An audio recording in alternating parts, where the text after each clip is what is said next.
اپنے بچوں کی رزق میں برکت کے لیے، اپنے بچوں کی درازی عمر کے لیے، اپنے بچوں کی صحت و عافیت کے لیے ماں دعا دو ہوتی ہے، پیر کی دعا رد ہو سکتی ہے، استاد کی دعا رد ہو سکتی ہے، اور لوگوں کی دعا رد ہو سکتی ہے، لیکن جب ایک ماں اپنی اولاد کے لیے دعا کرتی ہے، قسم خدا کی وہ ماں کی دعا اولاد کے حق میں خدا کی بارگاہ میں شرف قبولیت حاصل ہو جاتی ہے۔ اس لیے مسلمانوں دعائیں کرنی ہے۔ اگر ماں باپ زندہ ہے پہلے اپنے ماں باپ کی خدمت میں پہنچو، ان کی دعائیں لو، ان سے آپ دعائیں کرواؤ، پھر آپ کسی اور کی بارگاہ میں پہنچو۔ اس لیے کہ مسلمانوں اگر ماں باپ آپ سے ناراض ہے، ماں باپ آپ سے خوش نہیں ہے، آپ کسی سے دعا کر لو، ممکن ہے کہ آپ کی نجات نہیں ہو سکتی ہے، ممکن ہے کہ آپ اس پریشانی سے بچ نہیں سکتے ہیں۔ اس لیے کہ پیغمبر اسلام نے بتا دیا رضا اللہ فی رضا الوالدین و سخط اللہ فی سخط الوالدین، کہ اے لوگوں اللہ کی خوشنودی کو پروردگار عالم نے ماں باپ کی خوشنودی میں رکھ دیا ہے، اور اللہ کی ناراضگی کو ماں باپ کی ناراضگی میں رکھ دیا ہے۔ اس لیے اے لوگوں ماں باپ کو خوش کر لو، اگر تمہارے ماں باپ تم سے خوش ہے تو امید ہے کہ تمہارا رب بھی تم سے راضی ہو جائے گا، اور اگر آپ کے گھر میں آپ کے بوڑھے ماں باپ آپ سے ناراض ہے تو ممکن ہے کہ ماں باپ کی ناراضگی کی وجہ سے آپ کا خدا بھی آپ سے ناراض ہو۔ اس لیے کہ نبی پاک نے فرمایا سخط اللہ فی سخط الوالدین، اللہ کی ناراضگی ماں باپ کی ناراضگی میں رکھا ہے۔ آج ہم سجدوں پہ ناز کرتے ہیں۔ آخری بات بیان کر کے میں اپنے گفتگو کو ختم کرتا ہوں۔ عزیزان ملت اسلامیہ، آج ہم وہ لوگ ہیں جو گھروں میں ماں باپ کو مارتے پیٹتے ہیں، گھروں میں ماں باپ کو گالیاں دیتے ہیں، گھروں میں ماں باپ کی شان میں بے ادبیاں کرتے ہیں، اور سمجھتے ہیں کہ مسجد پہنچ کر کے نمازیں پڑھ لیں گے وہ نمازیں ہماری کام آ جائیں گی۔ سمجھتے ہیں ماں باپ کو مار پیٹ کر کے مکہ المکرمہ پہنچ کر کے حج بیت اللہ کر لیں گے اللہ ہماری گناہوں کو معاف فرما دے گا۔ مسلمانوں یاد رکھ رہے ہیں آپ کی نمازیں، آپ کے سجدے، آپ کا حج، آپ کی زکات اسی وقت قبول ہو سکتی ہے جب آپ کے والدین آپ سے راضی ہو۔ آئیے اس حوالے سے ایک بات پیش کر کے اپنی گفتگو کو سمیٹتا ہوں اور اپنی جگہ لیتا ہوں۔ عزیزان ملت اسلامیہ، اپنے وقت کے ایک ولی کامل حضرت مالک بن دینار رحمت اللہ تعالی علیہ آپ خود فرماتے ہیں کہ میں نے اپنی زندگی میں 60 حج کیے ہیں، 60 حج کیے ہیں۔ چنانچہ جب میں ایک مرتبہ حج کے موقع پر مکہ المکرمہ پہنچا تو دیکھا کہ اس مرتبہ حج خانہ کعبہ کے لیے کثیر تعداد میں حجاج کرام تشریف فرما ہے۔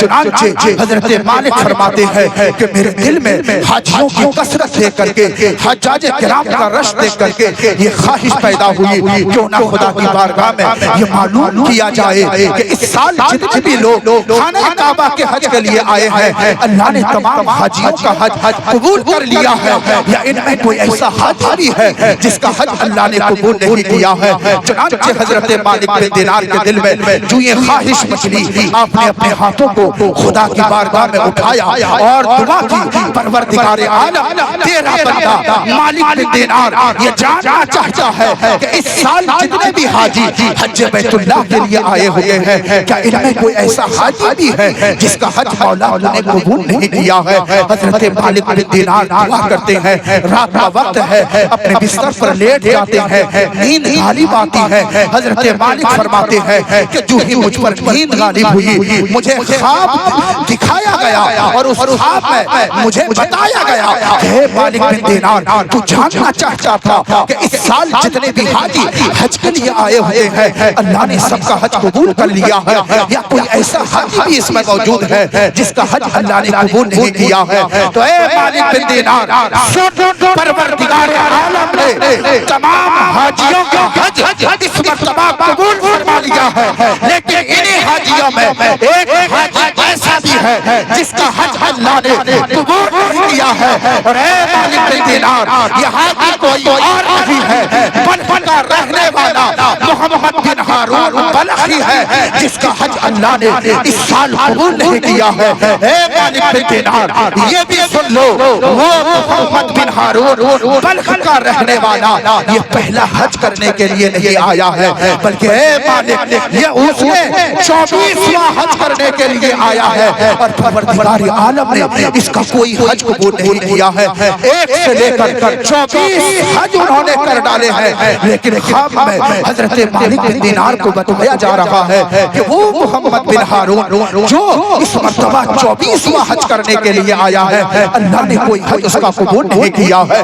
آپ خواب سے بیدار ہوتے ہیں، پریشان ہو جاتے ہیں، حیرت و استعجاب کے عالم میں ہے کہ وہ محمد بن ہارون نامی شخص کون سا ایسا گناہ کر لیا ہے کہ جس سے اس کا رب اتنا ناراض ہے، 24واں حج کرنے کے لیے آیا ہے، خدا نے کوئی حج قبول نہیں کیا ہے۔ اب حضرت مالک بن دینار کے دل میں یہ آرزو مچلی کہ کیوں نہ محمد بن ہارون سے براہ راست ملاقات کی جائے اور ان سے سبب پوچھا جائے۔ چنانچہ صبح ہوتے ہی حضرت مالک بن دینار محمد بن ہارون بلخی کے تلاش میں نکل جاتے ہیں، تلاشتے وہاں تک پہنچ جاتے ہیں جہاں بلخ والوں کا خیمہ لگا ہوا تھا۔ جب وہاں پہنچتے ہیں تو اہل بلخ سے پوچھتے ہیں کہ اے اہل بلخ، اے بلخ کے رہنے والوں، بتاؤ تم محمد بن ہارون بلخی کو جانتے ہو؟ لوگوں نے کہا ہاں ہاں ہم تو محمد بن ہارون بلخی کو جانتے ہیں۔ حضرت مالک بن دینار نے بتایا کہ بتاؤ وہ کیسا آدمی ہے؟ تو لوگوں نے کہا وہ بڑا دیندار ہے، وہ بڑا تقوی شعار ہے، رات دن اللہ کی عبادت کرتا ہے، عبادت میں ہمہ وقت مگن رہتا ہے۔ اللہ نے جو دولتیں ان کو عطا کی تھی انہوں نے اپنی ساری دولت راہ خدا میں قربان کر دی ہے، اور ہمہ وقت رب کی عبادت میں مصروف رہتا ہے۔ حضرت مالک بن دینار سوچتے ہیں اتنا عبادت گزار، اتنا تقوی شعار 24واں حج کرنے کے لیے آیا ہے، لیکن اللہ نے حج قبول نہیں کیا ہے، آخر ماجرا کیا ہے؟ حضرت مالک بن دینار پوچھتے ہیں اے لوگوں بتاؤ میں محمد بن ہارون بلخی سے ملنا چاہتا ہوں، وہ ملیں گے کہاں؟ ان سے میری ملاقات کہاں ہوگی؟ لوگوں نے کہا کہ اے محمد، اے مالک بن دینار، یہ جو پہاڑ آپ کو نظر آ رہا ہے اسی پہاڑ کے پیچھے ان کا خیمہ لگا ہوا ہے، وہیں چلے جائیے، ان سے ملاقات ہو جائے گی۔ حضرت مالک فرماتے ہیں کہ میں اس پہاڑ کے پیچھے پہنچا تو دیکھا کہ وہاں ایک خیمہ لگا ہوا ہے۔ جب اس خیمے کے اندر داخل ہوا دیکھتا ہوں کہ محمد بن ہارون یوں ہی نہیں بیٹھے ہیں، مصلی بچھا ہے، اور اللہ کی عبادت میں محمد بن ہارون بلخی مشغول و مگن ہے۔ چنانچہ میں نے کچھ دیر انتظار کیا، جب وہ عبادت سے فارغ ہوئے محمد بن ہارون بلخی کو میں نے سلام پیش کیا، اور جو ہی سلام پیش کیا انہوں نے میرے سلام کا جواب دیا اور کہا کہ آپ مالک بن دینار ہے۔ اتنا سننے کے بعد مالک بن دینار حیران ہو جاتے ہیں کہ یا اللہ اس بندے کو کیسے معلوم ہے کہ میں مالک بن دینار ہوں؟ میری تو ان سے پہلی ملاقات ہوئی ہے، کبھی میں نے ان سے ملا نہیں ہے، کبھی میں نے ان کو دیکھا نہیں ہے، پھر انہیں کیسے معلوم ہے کہ میں مالک بن دینار ہوں؟ حضرت مالک فرماتے ہیں کہ میں سمجھ گیا یہ کوئی عام انسان نہیں ہے، یہ خدا رسیدہ بزرگ ہے۔ چنانچہ حضرت محمد بن ہارون بلخی کہتے ہیں کہ اے مالک بن دینار، آج آپ مجھ کو یہی بتانے کے لیے آئے ہیں کہ آپ کو خواب میں بتایا گیا ہے کہ اللہ پاک نے میرا یہ حج بھی قبول نہیں کیا ہے۔ حضرت مالک فرماتے ہیں کہ میں حیران کہ ان کو بھی پتا ہے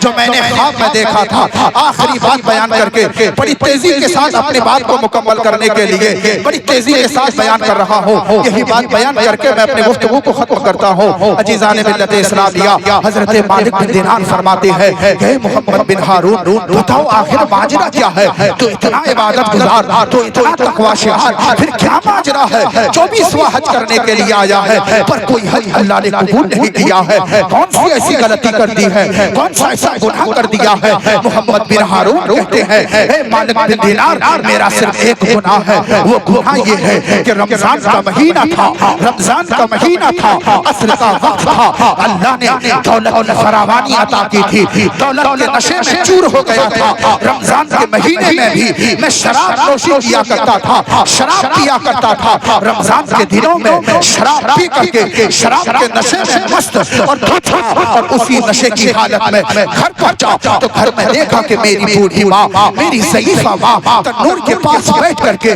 روٹیاں لگا رہی ہے، نشے کی حالت میں چور تھا۔ مالک بن دینار ماں کے پاس پہنچا، ماں سے روٹی کا مطالبہ کر دیا کہ ماں مجھے کھانے کے لیے روٹی دو۔ سن کر کے ماں کو غصہ آیا، ماں نے کہا بیٹا اتنا بڑا ہو گیا ہے، رمضان کا مہینہ ہے، روزہ نہیں رکھتا ہے، شراب کے نشے میں دھت رہتا ہے، پھر مجھ سے تو روٹی مانگ رہا ہے، تجھے شرم نہیں آتی ہے، تجھے حیا نہیں آتی ہے۔ چنانچہ محمد بن ہارون بلخی کہتے ہیں چونکہ شراب کے نشے میں تھا، ماں کی یہ باتیں مجھے پسند نہیں آئی، مجھے غصہ آیا، میں نے اسی حالت میں اپنے ماں کو ایک تماچا مار دیا۔ میں نے ایک تماچا مارنا تھا، میری ماں اسی جلتی ہوئی تنور میں گر گئی اور میں شراب کے نشے کی حالت میں اپنے کمرے میں جا کر کے لیٹ گیا۔ میری بیوی آتی ہے، آواز دیتی ہے کہ محمد بن ہارون تو نے کتنا بڑا بات کر لیا ہے، جا کر کے دیکھ تو نے جو اپنی ماں کو تھپڑ مارا تھا، تیری ماں تنور میں گر کر کے جل کر کوئلہ ہو چکی ہے۔ چنانچہ محمد بن ہارون بلخی کہتے ہیں اے مالک بن دینار، جب میں نے یہ سنا کہ میری ماں کو تنور میں گر کر کے کوئلہ ہو چکی ہے، میرے روکتے کھڑے ہو جاتے ہیں۔ میں اسی وقت اپنے بستر سے کھڑا ہوتا ہوں، سامنے کلہاڑی تھی، میں نے کلہاڑی لی، کلہاڑی لے کر کے اسی تنور کے پاس پہنچا اور پہنچ کر کے کہا کہ اے ماں تیرا یہ نافرمان بیٹا تجھ پر ہاتھ اٹھایا تھا، تو سن آج تیرا یہ بیٹا اس ہاتھ کو اپنے جسم میں رکھنا گوارا نہیں کرتا ہے۔ چنانچہ حضرت مالک فرماتے ہیں کہ محمد بن ہارون نے کہا کہ اے مالک بن دینار، اسی وقت میں نے اسی کلہاڑی سے اپنے اس ہاتھ کو جس ہاتھ سے میں نے ماں کو تماچا مارا تھا کاٹ کر کے اپنے جسم سے جدا کر دیا۔ اے مالک بن دینار، اس وقت سے لے کر اب تک 24 سال کا عرصہ گزر گیا، ہر سال خانہ کعبہ آتا ہوں، کعبہ معظمہ کا طواف کرتا ہوں، لبیک لبیک کی صدائے بلند کر رہا ہوں، ادھر لبیک لبیک کی صدائے بلند کرتا ہوں، ادھر رب کعبہ کی طرف سے آواز آتی ہے اے آقا فرمان پہلے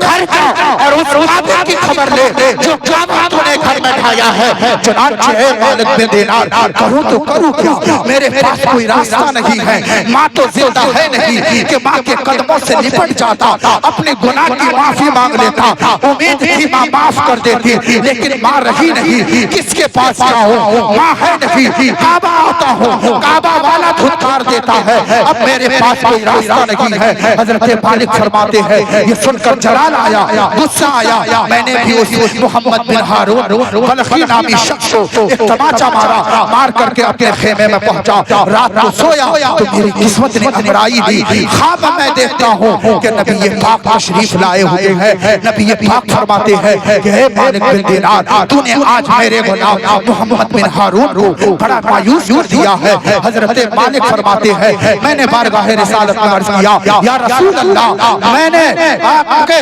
محب آپ کے دیوانے کو نہیں مارا ہے، میں نے ماں کے گستاخ کو مارا ہے، میں نے ماں کے ایک جو ہے گستاخ اور بے ادب کو مارا ہے۔ نبی پاک فرماتے ہیں کہ اے مالک بن دینار یقیناً وہ ماں کا گستاخ ہے، یقیناً وہ ماں کا مجرم ہے، لیکن اے مالک بن دینار یہ بھی سنو وہ بڑا تقوی شعار ہے، بڑا صدقہ و خیرات کیا کرتا ہے، بڑی رب کی عبادتیں کرتا ہے۔ اے مالک بن دینار سنو، جس دن قیامت قائم ہوگی، قیامت کے دن بارگاہ خداوندی میں اس نوجوان کو بھی بلایا جائے گا اور اس کی ضعیفہ ماں کو بھی بلایا جائے گا۔ اس وقت پروردگار عالم اس کی ضعیفہ ماں سے فرمائے گا کہ لو یہ تیرا بیٹا ہے، اس نے تیری نافرمانی کی تھی، اس نے تیرا جرم کیا تھا، میں نے اس کی کوئی عبادت قبول نہیں کی، میں نے اس کی ساری عبادتیں اس کے منہ پر مار دی ہے، اگر آج بھی تو کہتی ہے تو میں میرے بیٹے کو معاف نہیں کروں گا، ان کی تمام عبادتوں کو اس کے منہ پر مار دوں گا اور جہنم کے دہتے ہوئے شعلوں میں ڈال دوں گا۔ قسم خدا کی مغلب کے نوجوانوں،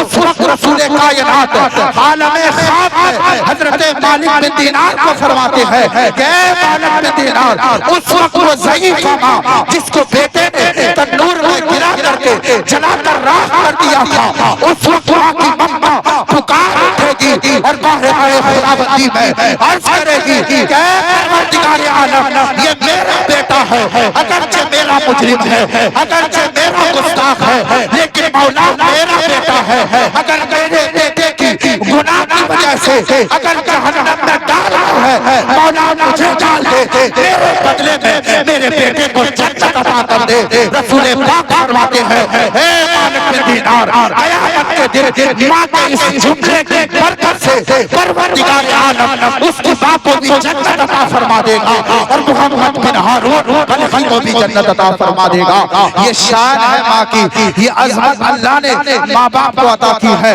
اللہ رب العالمین کی بارگاہ میں دعا ہے پروردگار عالم ہم سب کو اپنے والدین کا مطیع و فرما بردار بنائے۔ استغفر اللہ ربی من کل ذنب واتوب الیہ، لا الہ الا اللہ محمد رسول اللہ۔ السلام علیکم ورحمۃ اللہ تعالی وبرکاتہ۔